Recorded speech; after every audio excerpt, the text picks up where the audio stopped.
قبل منامي مر ببالي وحي سؤال: لو أن لعمري ميزانا ما المكيال؟ أيقاس العمر بأيام أم أعوام؟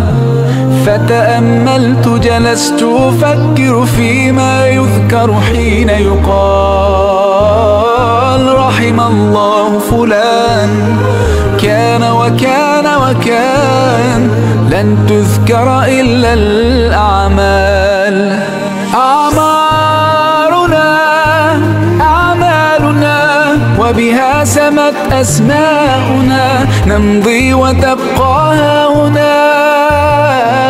لن أنتظر الفرصة حتى ترأف بي، بل أصنعها بالإصرار الملتهب.